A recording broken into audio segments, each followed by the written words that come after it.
편두통에 관한 퀴즈를 하나 풀어보도록 하겠습니다. 네. 편두통은 한쪽 머리가 아픈 것이다. O, X. 너무 정답은 쉽지 뭘까요? 않나요? 오, 이거는 당연히 O 네. 아니겠습니까? 네, 왕복, 편도라고 하잖아요. 네, 내 편. 네, 그래서 한쪽 편을 얘기하는 거니까 당연히 한쪽 머리가 아픈 게 네, 편두통 아니겠어요?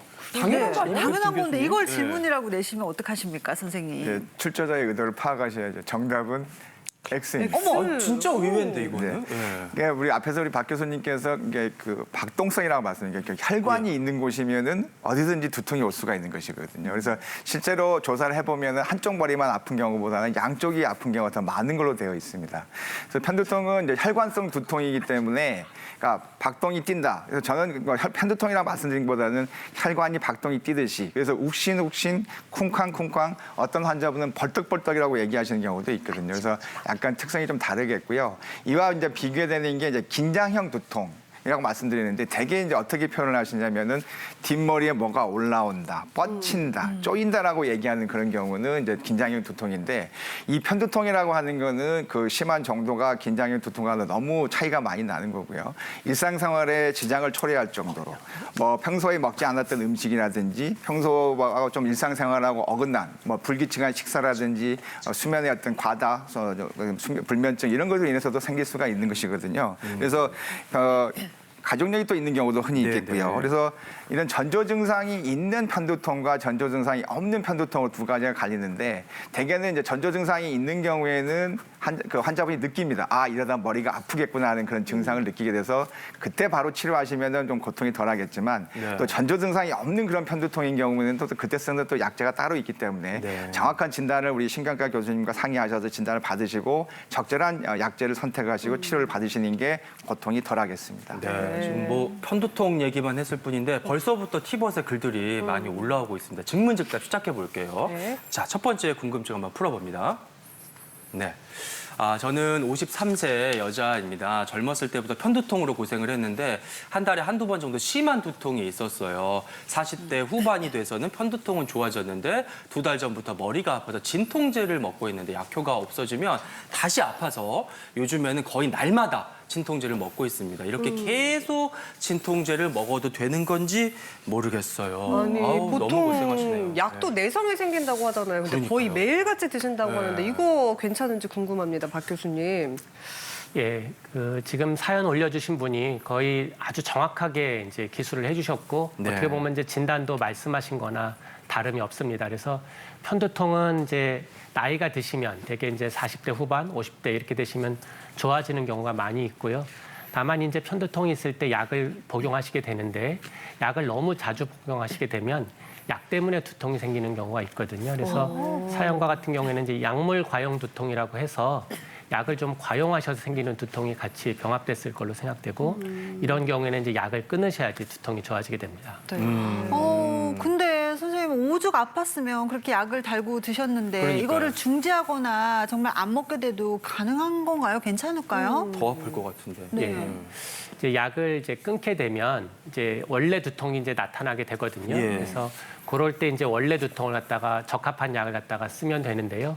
다만 약을 끊을 때 이제 두통이 환자에 따라서는 이제 대단히 좀 심하기 때문에 고통스러우신 경우가 있습니다. 그래서 그때는 이제 좀 다른 약을 써서 증상을 조절하게 됩니다. 김 교수님. 네.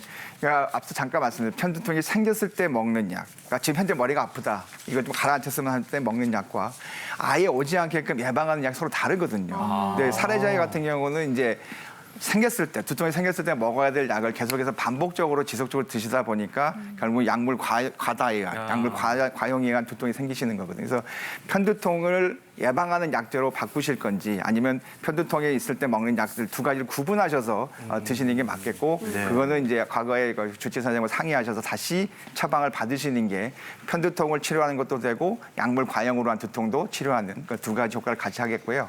한 가지 팁을 드리면은 네네. 혈압약 중에서 이 편두통을 예방하는 약들이 있습니다. 혈압약이요? 네, 그래서 지금 현재 혹시 고혈압이 치료를 하고 있는데 내가 편두통 증세도 같이 가지고 있다 그러시면은 그거는 주치의사님 상의하셔서 나한테 두통도 예방이 되고 혈압도 잡는 한약으로 두 가지를 잡는 거죠. 그래서 그런 상의를 좀 하셔서 적절한 약재를 선택하시는 것도 한 예방책이 되겠습니다. 네, 일단은 복약 상담을 좀 철저히 받아보셔야겠고요. 네. 계속해서 질문 풀어보겠습니다.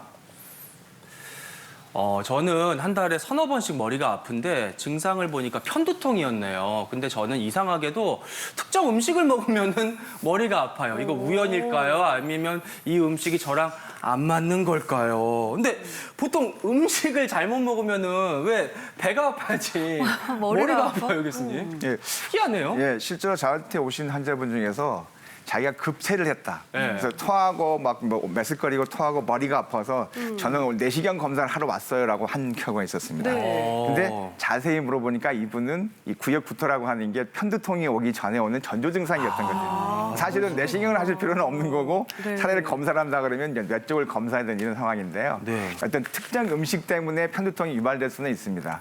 이건 이제 사례자 같은 경우는 이제 중국 음식을 말씀드렸는데 뭐 중국 음식 전체가 다 그런 건 아닐 그렇죠. 거고요. 예. 거기에 들어가는 어떤 향신료라든지 나랑 안 맞는. 조미료라든지 어떤 자극적인 냄새를 유발하거나 혈관을 수축 이완하는 그런 성분이 들어가 있을 경우에 두통을 어떤 유발할 수가 있거든요. 그래서 어떤 특정 음식과 관련된 것이 가능성이 있겠고 그 외에도 뭐 땅콩이라든지 뭐 게, 새우 같은 어떤 그러니까 모든 환자분이 그렇지는 않지만 나하고 맞지 않는 편두통을 유발하는 그런 음식들이 있기 때문에 그걸 좀 찾아서 그 원인을 피하시는 방법이 일단 편두통을 예방하는 첫 번째 길이겠습니다. 네, 그럼 일반적으로 편두통이 있는 분들은 피하면 좋은 음식을 네. 저희가 준비를 해봤는데요. 네네. 여기에 있는데 왜 이런 음식들을 준비하신 건가요? 우리가 많이 먹는 건데요. 네네. 네. 앞서서 우리 박 교수님께서 그 혈관성 두통, 쿵쾅쿵쾅이라고 말씀을 드렸잖아요. 네. 그러니까 편두통이라고 하는 거는 혈관이 수축 이완하는 결국 혈압이 올라가거나 줄어들어서 이렇게 차이가 많이 벌어지는 그런 성분들을 먹게 되면은 두통을 유발한다고 생각하시면 되는데 네. 첫 번째 보시면은 되게 카페인이 많이 들어있는 카페인. 예, 커피라든지 초콜릿, 탄산음료 같이 그렇죠. 카페인에서 네. 실제로 카페인을 섭취하게 되면 혈관이 수축하기 때문에 혈압이 올라가는 것과 동시에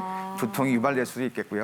또 하나 조심스러운 게 여러분들이 감기약이라고 해서 사 먹는 그 약국에 사 먹는 진통제 같은 경우에도 나도 모르게 카페인 성분이 들어있는 경우가 있습니다. 약에도요? 네, 그래서 앞서 사례자 같은 경우에 이제 두통이 있어서 약을 사 먹었지만 나도 모르게 카페인 성분을 계속 먹게 되니까 예. 그로 인해서 계속해서 두통이 반복되는 그런 사례가 되는 게 있고요. 예. 두 번째는 이제 조미료 문제입니다. 조미료. 예, MSG가 많이 들어가 있는.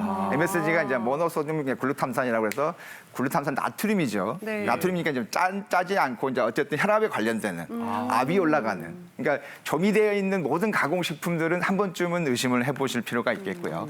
세 번째는 이제 보시면 뭐 치즈가 왜 그러냐라고 하실 수도 있지만 예, 발효식품들이 문제가 되실 수가 있습니다. 발효식품. 그러니까 치즈라든지 뭐 육포라든지 와인이라든지 샴페인 같은 그런 그러니까 발효시킨 음식 중에는 이제 티라민이라고 하는 그런 성분 때문에 혈관 수축 이완을 갖다 유발해서 편두통을 유발할 수가 있는 거고요. 몰랐어요. 그러니까 모든 두통 환자가 그렇다는 게 아니고요.